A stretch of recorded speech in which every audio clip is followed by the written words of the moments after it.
ఈ రోజు మనం ఇంటర్వ్యూ చేయబోయే వ్యక్తి state housing corporation director, Thamballapalle observer మరియు అన్నమయ్య జిల్లా రాజంపేట నియోజకవర్గ రాజకీయాల్లో వైసీపీ తరపున కీలక పాత్ర పోషించే వ్యక్తి. Let's introduce our guest Iragamreddy Subbareddy గారు. నమస్కారం సుబ్బారెడ్డి గారు.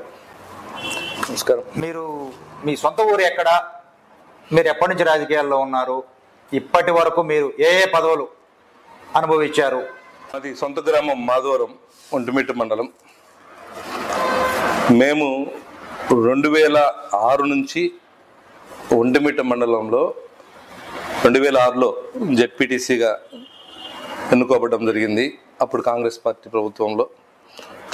తర్వాత 2014లో మళ్ళా జెడ్పీటీసీగా ఒంటిమిట్ట ప్రజల చేత ఎన్నుకోబడి తర్వాత జిల్లా పరిషత్ వైస్ చైర్మన్గా 5 ఏళ్ళు జిల్లా పరిషత్ వైస్ చైర్మన్గా జగన్మోహన్ రెడ్డి గారు వైసీపీ ప్రభుత్వంలో ఉన్నాము. తర్వాత 2019లో మా ప్రభుత్వం వచ్చినాక రాష్ట్ర హౌసింగ్ కార్పొరేషన్ డైరెక్టర్గా కంటిన్యూ అవుతున్నాం. ఇది మా రాజకీయం ప్రస్తావన.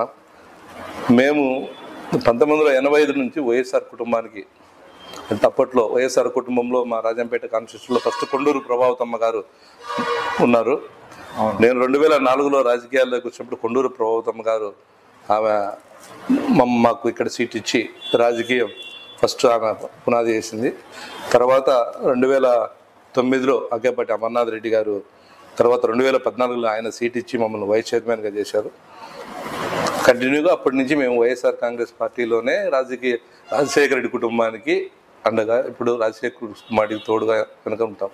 అంటే మీ రాజకీయ జీవితం కాంగ్రెస్లో మొదలైంది కదా, అంటే మీరు ఇప్పుడు వైఎస్ఆర్సీపీలో ఉన్నారు, అంటే కాంగ్రెస్ ఎందుకు ఉండట్లేదు? అంటే ఆ రోజు కాంగ్రెస్ పార్టీలో ఉన్నాము, రాజశేఖర రెడ్డి గారు ఉన్నప్పుడు కాంగ్రెస్ పార్టీలో ఉన్నాము. తర్వాత అందరికీ తెలుసు జగన్మోహన్ రెడ్డి గారి పైన కాంగ్రెస్ పార్టీ ఏ విధంగా కక్ష కట్టి 16 నెలలు జైల్లో పెట్టి వాళ్ళ కుటుంబం పైన ఎంత కక్ష కట్టి, మేము ఎందుకంటే ఆ కుటుంబం వెనకే ఉన్నాము. జగన్మోహన్ రెడ్డి గారు వైఎస్ కుటుంబం వెనకే ఉన్నాం కాబట్టి ఆయన ఎలా ఉంటే మేము అలానే. అంటే ఇప్పుడు 2 సార్లు ఎమ్మెల్యేగా గెలిచి, అంటే ఒక sitting MLA madam Mallikarjuna Reddy గారిని కాదని ఆకేపాటి అమర్నాథ్ రెడ్డి గారి సీట్ ఇవ్వడానికి, అంటే ఇది ఎలా చూడాలి? అంటే ఆకేపాటి అమర్నాథ్ రెడ్డి గారు వైఎస్ఆర్ కుటుంబానికి విధేయులైనా, లేకపోతే ప్రజాబలం మేడం మల్లికార్జున రెడ్డి గారితో పోల్చుకుంటే అమర్నాథ్ రెడ్డి గారికి ఎక్కువ ఉందని ఈసారి సీటు అతనికి ఇచ్చారా? దీన్ని ఎలా చూడాలి? ఇది 2014లో ఆకేపాటి అమర్నాథ్ రెడ్డి గారికి మేడం మల్లికార్జున రెడ్డి గారు తెలుగుదేశం పార్టీలో ఇద్దరు పోటీ చేయడం జరిగింది. తర్వాత 2019లో వైఎస్ఆర్ కాంగ్రెస్ పార్టీ జగన్మోహన్ రెడ్డి గారు మేడం మల్లికార్జున గారిని పిలిచి సీట్ ఇవ్వడం జరిగింది. 2019లో సీట్ ఇచ్చినప్పుడు ఆకేపాటి అమర్నాథ్ రెడ్డి గారు 10 ఏళ్ళ నుంచి పార్టీని నడుపుకుంటూ వచ్చాడు, అన్ని కార్యక్రమాలు చేసుకుంటూ వచ్చాడు. కానీ వైఎస్ఆర్ కుటుంబంకి అండగా ఉంటాడు కాబట్టి ఎప్పుడైనా ఆయన చెప్పిన వెంటనే నేను పార్టీకి మద్దతు తెలిపినాడు, పార్టీకి గెలుపులో ఎన్నుకుని గెలిపించినాడు. పార్టీని ఆ రోజు మేడం మల్లికార్జున గారిని ఎమ్మెల్యేగా గెలిపించడం జరిగింది. ఫస్ట్ జగన్ గారు బయటకు వచ్చినప్పుడు కూడా అమర్నాథ్ రెడ్డి గారు శ్రీకాంత్ రెడ్డి గారి ముందు నెంబర్ 1 వ్యక్తి అమర్నాథ్ రెడ్డి, నెంబర్ 1 శ్రీకాంత్ రెడ్డి, వీళ్ళిద్దరే ఆ రోజు ఏదైనా కానీ. ఆ రోజు మాకు గుర్తుంది, అసెంబ్లీలో ఆయన మాల వేసుకుంటున్నాడు. జగన్ గారికి ఏ బలము లేదు, మాకు ఏ పదవి ఉన్ని రాకపోనీలే, మేము వైఎస్ఆర్ కుటుంబం అనుకుంటాం అనే వ్యక్తి అమర్నాథ్ రెడ్డి గారు. కానీ ఇప్పుడున్న సీటు విషయంలో ఆల్రెడీ మేడం మల్లికార్జున రెడ్డికి సీట్ వచ్చిందని కూడా కన్ఫర్మ్ చేసినారు. కానీ ఏ కారణం వలన కానీ మామూలుగా సర్వేలు ఉంటాయి, ఏదో జగన్మోహన్ రెడ్డి గారు ఇప్పుడు చాలా వరకు 70 సీట్లు మార్చినారు. 70 సీట్లలో ఇది మారుంటుంది అంతే. అంటే ఈసారి ఆకేపాటి అమర్నాథ్ రెడ్డి గారు గెలుస్తారంటారా? తప్పకుండా. గెలిస్తే ఎంత మెజారిటీ రావచ్చు?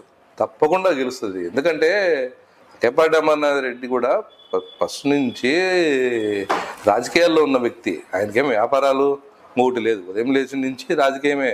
పొద్దున్నే 6 గంటలు లేచి రాత్రి 10 గంటల వరకు ఆయన రాజకీయంలోనే ఉంటాడు, వేరే వ్యాపారాలు ఏం లేవు. కాబట్టి ఆయన ప్రజల్లో ఉంటాడు. ఆయన ఎవరు ఏ కార్యక్రమానికి పిలిచినా ఒకళ్ళు చనిపోయినా వస్తాడు, పెద్ద కర్మ అయినా వస్తాడు, ఏ కార్యక్రమానికి పెళ్లిళ్ళని ఒకే రోజు 30 పెళ్లిళ్ళను 30 పెళ్లిళ్ళకు అటెండ్ అయ్యే బాధ్యత అయింది, అటెండ్ అయ్యే మనిషి. అలాంటి ఎప్పుడు ప్రజల్లోనే ఉంటాడు, తప్పకుండా గెలుస్తాడు, దానికి ఎటువంటి డౌట్ లేదు.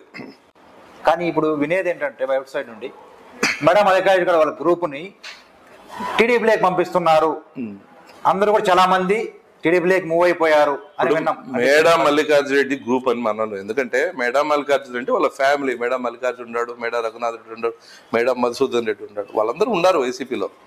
మల్లికార్జున రెడ్డి గారికి టికెట్ రాలేదని కొంత బాధ ఉండడం వాస్తవమే ఉంటుంది, కాబట్టి ఆయన ప్రజల్లోకి రాలేకున్నాడు. కానీ ఇప్పుడు పోయిన వాళ్ళంతా మేడా మల్లికార్జున రెడ్డి వర్గీయులు కాదు, వాళ్ళు 2019లో వైఎస్ఆర్ కాంగ్రెస్ పార్టీ తప్పకుండా అధికారంలోకి వస్తుందని మేడా మల్లికార్జున రెడ్డి ఆ రోజు పార్టీలోకి వచ్చినప్పుడు వీళ్ళంతా ఆ రోజు పార్టీలోంచి వచ్చిన వ్యక్తులు, నాయకులు. వచ్చిన తర్వాత కూడా ఇక్కడ ఒక్కొక్క నాయకుడు కూడా మంచి మంచి పదవులు అనుభవించారు,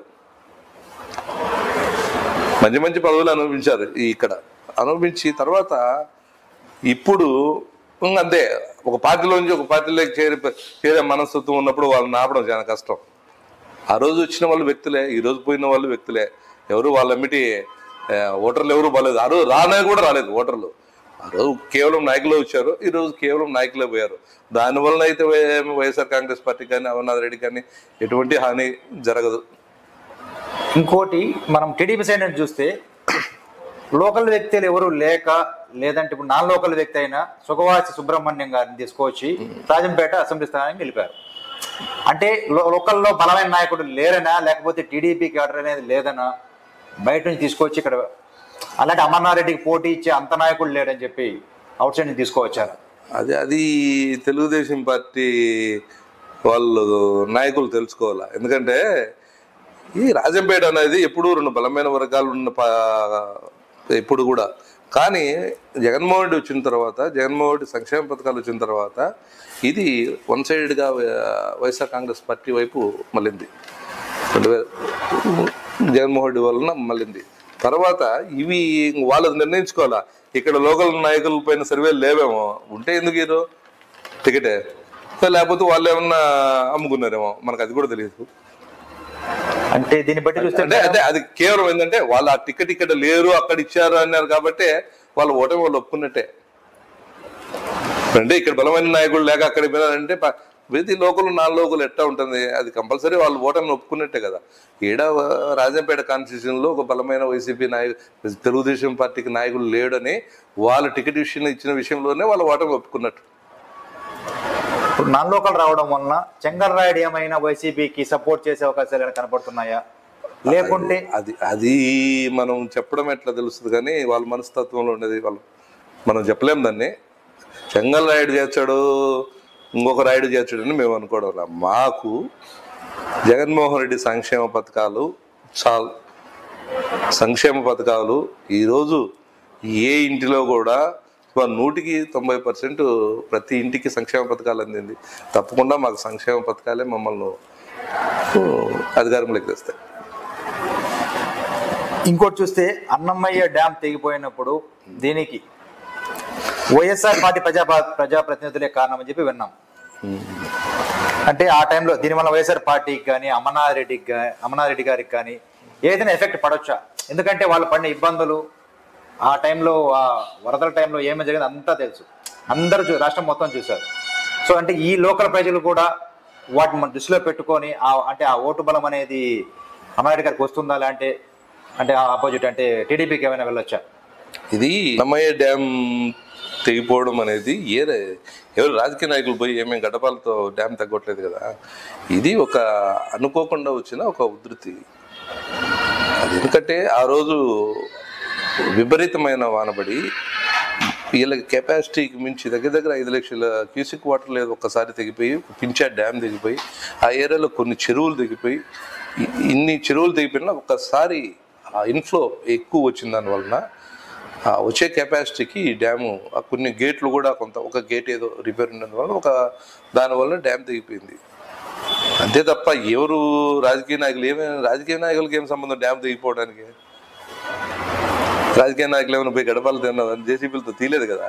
కానీ డ్యామ్ తెగిపోయింది, అది అందరికీ తెలుసు. ఏదో పత్రికలు రాస్తూ ఉంటాయి తప్ప వాస్తవంగా అయితే అది డ్యామ్ తెగిపోయింది, అనుకోకుండా వచ్చిన ఉధృతి వలన తెగిపోయింది. తర్వాత దానిపైన ఆ ఏరియా మీకు అందరికీ తెలుసు, సీఎం గారు వచ్చారు, అందరినీ పరామర్శించారు, ప్రతి ఇంటికి కోల్పోయిన వాళ్ళకి ఎక్స్గ్రేషియా ఇచ్చారు. తర్వాత ఒక గవర్నమెంట్లో హౌసింగ్లో ప్రతి ఇంటికి 1,80,000 ఉంటే ఆ ప్రాంతానికి 5 లక్షల రూపాయలు శాంక్షన్ చేసి ఇల్లు కట్టించుకోవడానికి ఇచ్చాడు. తర్వాత చైర్మన్గా అమర్నాథ్ రెడ్డి గారు ఉన్నారు కాబట్టి ఆ ప్రాంతానికి దగ్గర దగ్గర 3-4 కోట్ల రూపాయలు కేవలం ఆ ప్రాంతం రోడ్లు డెవలప్ అయ్యేదానికి ఆయన కృషి చేసి రోడ్లు వేయించాడు.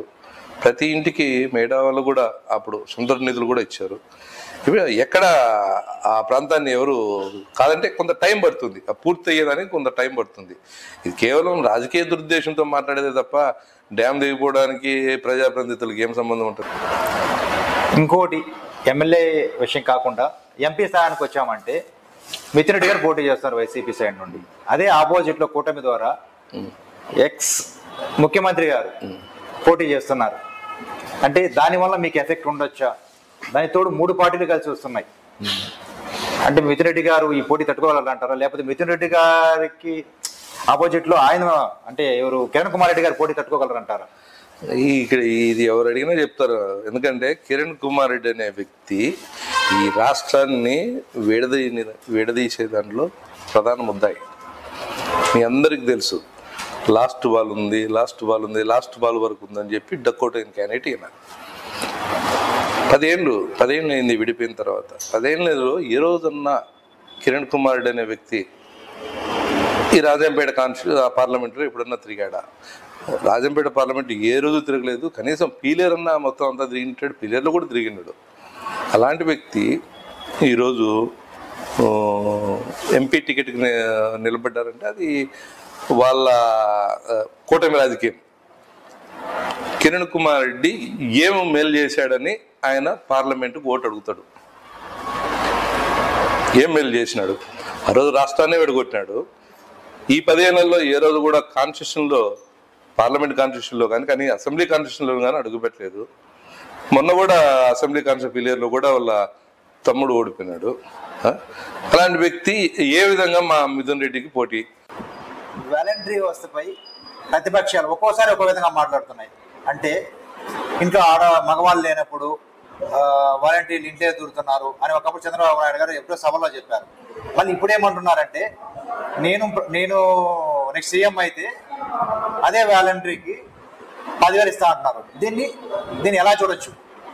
వాలంటరీ వ్యవస్థ అనేది జగన్మోహన్ రెడ్డి గారు అధికారంలోకి వచ్చిన తర్వాత ఒక మంచి ఆలోచనతో పేద ప్రజలకు అన్ని పథకాలు కూడా ఇంటి దగ్గరే చేరువ చేయాలా, ప్రతి ఇంటిలో ఉన్న సమస్యను ప్రభుత్వానికి తెలపాలనే ఒక మంచి నిర్ణయంతో వాలంటరీ వ్యవస్థ ఈ రాష్ట్రంలోనే ఎక్కడా లేని వ్యవస్థను ప్రారంభించింది మన ముఖ్యమంత్రి జగన్మోహన్ రెడ్డి గారు. మీరు ఒకసారి ఆలోచించండి, ఈ వాలంటీర్ వ్యవస్థ వలన 2 సంవత్సరాలు కరోనా ఉన్న ఏ ప్రాంతంలో, ఏ ఊర్లో, ఏ వీధిలో, ఏ ఇంట్లో ఏముంటుంది, ఈ 50 ఇండ్లకు ఒక వాలంటీర్ ఉన్న దాని వలన ఈ 50 ఇండ్లకు సంబంధించి ఏ కుటుంబంలో ఎవరికన్నా కరోనా వచ్చిందా అనేది వితిన్ అవర్స్లోనే ఆ ఇంటిలో నుంచి వచ్చి సాయంత్రం లోపల పలానా ఇంట్లో పలానా డోర్ నంబర్లో పలానా సుబ్బయ్యకో పలానా ఎల్లయ్యకో ఈరోజు కరోనా అటాక్ అయిందనేది సాయంత్రానికి సీఎం క్యాంప్ ఆఫీస్, సీఎం వరకు ఆ రోజు దానికి సంబంధించిన మ్యాటర్ వెళ్ళిపోయేది. ఎందుకంటే దానివలన ఓహో ఈరోజు ఈ ప్రాంతంలో ఇన్ని వాలంటీర్ కేసులు ఉన్నాయి, దానికి ఎటువంటి చర్యలు తీసుకోవాలనేది ప్రభుత్వం ఇమ్మీడియట్గా నిర్ణయం తీసుకునేది. మొదటిది వాలంటీర్ వ్యవస్థ వలన. వాలంటీర్ వ్యవస్థ వలన ప్రతిపక్షాల నాయకులు వీళ్ళందరూ ఎక్కడో వేరే స్టేట్లో ఉంటే ఆ కుటుంబానికి సంబంధించిన ఆ 50 ఏళ్ళకి సంబంధించిన అవసరాలు కూడా ఆ రోజు వాలంటీర్లు ధైర్యం చేసి కరోనా వస్తుందని, అది ఒక అంటువ్యాధిలాగా కోరుకుంటుందని తెలిసి కూడా ఆ రోజు వాళ్ళు ధైర్యం చేసి మాస్కులు వేసుకొని వాళ్ళు పోయి అన్ని కూరగాయలు పండ్లు సామాన్లు అందజేసిన ఘనత వాలంటీర్లదే. తర్వాత మీరు ఒకే ఒక మార్పును గమనించాలి. వాలంటీర్ వ్యవస్థ ఉన్న దానివల్ల పింఛన్, ముఖ్యంగా పింఛన్ 1వ తేదీ ఉదయం 5 నుంచి స్టార్ట్ అవుతే పింఛన్ ఆ రోజు సాయంత్రం లోపల ఆ పింఛన్ పూర్తిగా ఇచ్చేసేవాళ్ళు. ఇప్పుడు ఈ మధ్య ఎలక్షన్ కోడ్ వచ్చి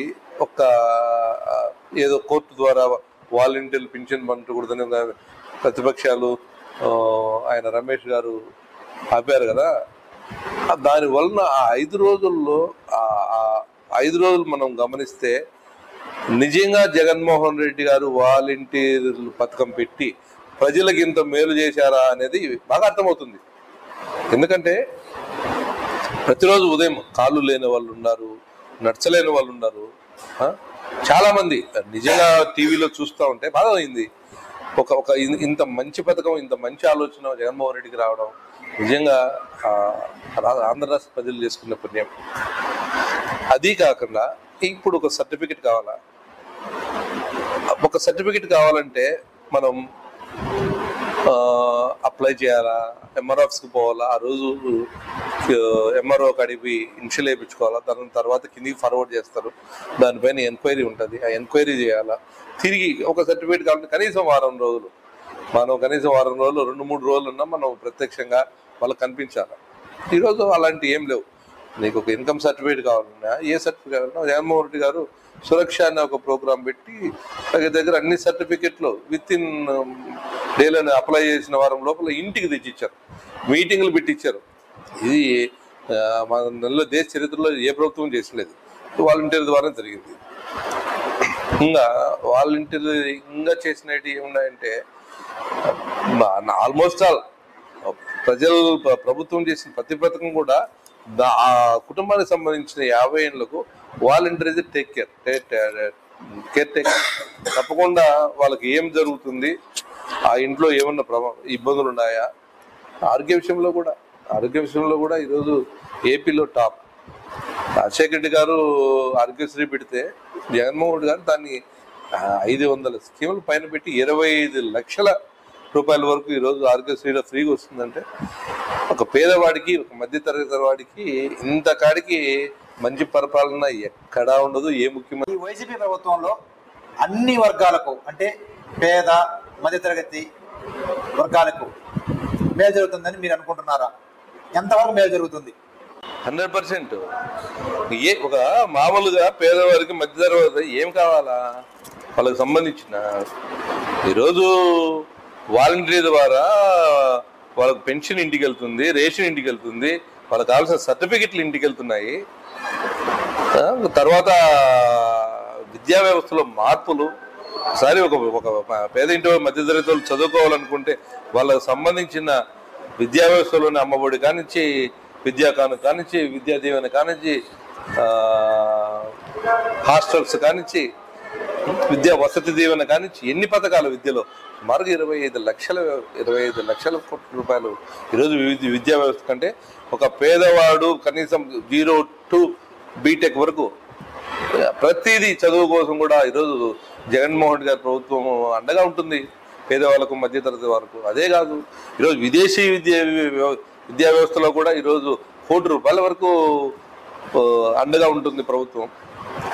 ఒక మనిషికి కావాల్సిన, ఒక కుటుంబానికి కావాల్సిన కనీస వసతులకు సంబంధించి ప్రతి విషయంలోనూ ఈరోజు వైసీపీ ప్రభుత్వం అండగా ఉంటుంది. ఏం జగన్మోహన్ రెడ్డి గారి ప్రభుత్వం, చంద్రబాబు నాయుడు ప్రభుత్వం కాదు. ఊరికన్నా షో పుటప్లు ఇచ్చి, బిల్డప్లు ఇచ్చి, గ్రాఫిక్స్ చూపించే ప్రభుత్వం కాదు. ఇది న్యాచురల్. ఏది జరిగినా తప్పకుండా చేసేదే చెప్తాను, చెప్పింది ప్రతి ఒక్కటి చేస్తాడు జగన్మోహన్ రెడ్డి గారు. చెప్పిన ప్రతిదీ చేశాడు. చేయలేదని ఎవరన్నా చెప్పమనండి ఎక్కడన్నా.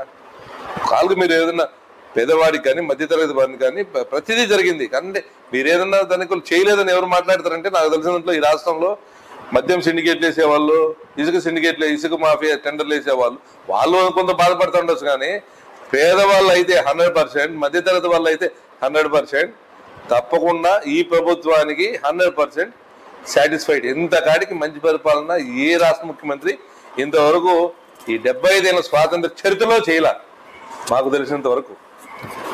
ఏది జరగలేదో చెప్పనండి ఎవరైనా సరే. ఒక పేదవారికి సంబంధించి ఏది జరగలేదు? విద్యలో జరగలేదా? ఆరోగ్యంలో జరగలేదా? రైతాంగంలో జరగలేదా? దేంట్లో జరగలేదు? ఈరోజు ప్రతిపక్షాలు మాట్లాడుతూ ఉంటాయి, వాళ్ళకి నోరు ఉంది కదా, ఛానళ్ళు ఉన్నాయి కదా, 4 ఛానళ్ళు ఉన్నాయి. దేంట్లో సరే, ఏ దాంట్లో అయినా సరే ఇప్పుడు గత ప్రభుత్వానికి ఈ ప్రభుత్వానికి తేడా పెట్టుకుంటే ఇది 100% సక్సెస్ ప్రభుత్వం మా జగన్మోహన్ రెడ్డి గారిది. మీరు చేసిన అభివృద్ధి ఇంకా అప్పుల విషయంలో మాట్లాడతారు. అందరికీ తెలుసు, తెలుగులో ప్రతి ఒక్కరు తెలుసు మన స్టేట్ డివైడెడ్కి ఎంత అప్పు ఉంది, నువ్వెంత అప్పు చేసినావు. మా జగన్మోహన్ గారు వచ్చిన తర్వాత ఎంత అప్పు చేసినాడు. మా జగన్మోహన్ రెడ్డి గారు వచ్చిన తర్వాత ప్రభుత్వానికి చేసిన అప్పుకు మేము డిపిడి ద్వారా 2,75,000 కోట్ల రూపాయలు డైరెక్ట్ గా మేము ప్రజలకు చేరువ చేసినాం. ప్రజలకు ప్రతి ఇంటికి వేసాం డబ్బులు. నువ్వు చేసిన అప్పు ఎవరికి వేసినావు చెప్పు? నువ్వు చేసిన అప్పు ఎవరికి వేసినావు? ఒకరికి నేను ఫలానా వాళ్ళకి వేసామని చెప్పాము. మీదంతా స్కామ్. గతంలో అంతా స్కామ్. గతంలో మీ ప్రభుత్వంలో జన్మభూమి కమిటీలు వ్యవస్థ ఉండిందండి. నాకు తెలిసినంత చిన్న ఎగ్జాంపుల్ చెప్తాను. మా గ్రామంలో 10 పింఛన్లు వచ్చాయి. మా గ్రామానికి సంబంధించి 10 పింఛన్లు వచ్చింటే జన్మభూమి కమిటీలో 4 మెంబర్లు ఉంటారు. ఆ 4కి 4 కుటుంబ వాళ్ళకు సంబంధించి పోయినారు. పెద్ద పెద్ద ఇన్కమ్ ట్యాక్స్ హోల్డర్లకు వాళ్ళకి వీళ్ళకి ఇచ్చారు. ఆనాడు బాగా గుర్తుంది, నేను జిల్లా పరిషత్ వైస్ చైర్మన్ గా ఉన్నప్పుడు గట్టిగా క్వశ్చన్ చేసినాను. నిజంగా ఒక వితంతో చనిపోయిన 2 ఏళ్ళ భర్త చనిపోయిన వాళ్ళకు కూడా గత ప్రభుత్వం మీరు ఇవ్వాల పింఛన్. మా ప్రభుత్వంలో అలాంటిది కాదు. వితిన్ ఏదైనా జరిగిన 2-3 నెలల్లోనే మేము పరిగణలోకి తీసుకొని మా ప్రభుత్వంలో పింఛన్లు ఇస్తున్నారు. మాకెక్కడ పార్టీ, కులం, మతం అలాంటివి ఏమి ఉండవు. మాది ఎలిజిబిలిటీ. ఈజ్ ఎలిజిబుల్, తప్పకుండా వాళ్ళకు పథకం పోవాల్సిందే. ఒక వైసీపీ నాయకుడు వచ్చి ఆపు అనే ఆ చరిత్ర లేదు మా దాంట్లో. ఆపినా ఆగదు. ఆపాలనే ఉద్దేశం ఎవరు ఆపలేరు. తెలుగుదేశం పార్టీ వాళ్ళకి పింఛన్ పోతుంది, మనం ఇవ్వకూడదనే మా జగన్మోహన్ రెడ్డి గారి ఉన్న సిస్టంలో ఆగదు. కంపల్సరీ ఎలిజిబుల్ ఉంటే వెళ్ళిపోవాల్సిందే. ఇల్లు కానీ పింఛన్ కానీ ఏదైనా సరే ఎలిజిబుల్ ఉన్న ప్రతి ఒక్కరికి పోవాల్సిందే. మా ప్రభుత్వంపై ఇంతకాడికి ఏం కావాలో నాకు తెలిసినంత ఒక పరిపాలనలో పేద మధ్య కుటుంబాలకు ఇంతకాడికి ఏం నాకు తెలిసిన ప్రతి స్కీమ్ కూడా చేయూత కానీ, ఆసరా కానీ చెప్పిన ప్రతిదీ చేశాడు. ఆ రోజు మహిళలకు చెప్పాడు, డ్వాక్రా మహిళలకు మీకున్నప్పుడు నేను 4 సార్లు తీరుస్తానన్నాడు. 4 సార్లుగా ఆయన మాట చెప్పిన ప్రకారం తీర్చాడు. చేయూత ఇస్తానన్నాడు, చేయూత ఇచ్చాడు. ఆసరా ఇస్తానన్నాడు, ఒక 10,000 రూపాయలు కుటుంబానికి ఇస్తానని ఇచ్చారు. ఆయన చెప్పిన ప్రతిదీ. ఎందుకంటే ఆయన కూడా ఏ సంక్షేమ పథకం పెట్టినా, ఏ పథకం పెట్టినా మహిళలపైనే పెట్టాడు. ఎందుకంటే ఇంటిలో మహిళకు మంచి స్థానం ఉంటే, గౌరవ స్థానంలో ఉంటే ఆ ఇల్లు బాగుపడుతుందని ఒక మంచి ఆలోచనతో ఆయన ప్రతి పథకం కూడా మహిళలకి ఇచ్చాడు. ఈరోజు మనం హౌసింగ్లో ఇంటి పట్టా హౌస్ ఇస్తే దాని వాల్యూ ఇప్పుడు మామూలుగా సెంటు స్థలం అనుకుంటున్నాం, అది కన్స్ట్రక్షన్ చేసిన తర్వాత ఆ సెంటు వాల్యూ, ఈ సైట్ వాల్యూ అది ఇంచుమించు 10 లక్షలకి జరిగిపోతుంది. ఆ హౌస్ విలువ 10 లక్షలు జరిగిపోతుంది. ఒక పేదవానికి 10 లక్షల రూపాయలు జగన్మోహన్ రెడ్డి గారు ఉచితంగా ఇచ్చాడంటే అంతకాడికి సంతోషపడే పేదవాడు తప్పకుండా సంతోషపడే వ్యక్తే ఉంటాడు. దాన్ని కూడా రాజకీయం చేయాల్సిన పనిలే. మీరు అలాంటి చెప్పుకునేది ఏమన్నా ఒకటి ఉందా? మీరు చెప్పుకునేది ఒకటే, కియా కియా కియా అంటారు తప్ప ఏమీ లేదు ఇక్కడ. మాకు అప్పుడు లాస్ట్ టైం ఒంటిమిట్టకు సంబంధించి ఒక 26 కోట్లతో ఒక స్కీమ్ పెట్టారు. ఆ కాంట్రాక్టర్ దాన్ని నాసిరకంతో చేసి ఇంతవరకు కరెక్ట్గా 2 నెలలు కూడా పనిచేసిన చరిత్ర లేదు ఆ స్కీమ్తో. అలాంటివి ఉంటాయి మీ ప్రభుత్వంలో. మా ప్రభుత్వం అలాంటి కాదు. ఏదైనా క్వాలిటీ తప్పకుండా మెయింటైన్ చేయాల్సిందే. దాంట్లో మా ముఖ్యమంత్రి గారు రాజీ గారు, మీరు ఒక్కసారి అప్పటికి ఇప్పటికి గమనించండి. లాస్ట్ ప్రభుత్వానికి చదువుకున్న ప్రతి మేధావి కానీ, ఎకనమిస్ట్ కానీ ఈరోజు వైసీపీ ప్రభుత్వంలో మన స్టేట్ గ్రాఫ్ ఏ విధంగా పెరుగుతుందో గమనిస్తూ ఉంటారు. అప్పుడు మన ఆదాయం 1,80,000 కోట్లు, ఈరోజు 2,50,000 కోట్లు. ఈరోజు మనకు కొన్ని 100 కంపెనీలు వచ్చాయి. ఇప్పుడు ఎందుకు మన కడపలోనే ఒక ఈ బద్వేల్ దగ్గర సెంచరీ వచ్చింది పెద్దది, ఇప్పుడు పొంగనూరు దగ్గర పెద్దది వస్తుంది, గ్రీన్ కోల్ వస్తుంది. ఈ విధంగా ఎన్నో ఇండస్ట్రీస్ వస్తున్నాయి. మీరు మీరు మీరు ఈ రాష్ట్రంలో ఎక్కడైనా చెప్పుకోండి, అప్పటికి ఇప్పటికి డెవలప్మెంట్ గురించి మాట్లాడితే మీరు నీరు చెట్టు వల్లే, మీరు మీ కార్యకర్తల కోసం పనిచేశారు. మా జగన్మోహన్ రెడ్డి గారు పేద ప్రజలు, మధ్యతరగతి వాళ్ళ కోసం పనిచేశాడు.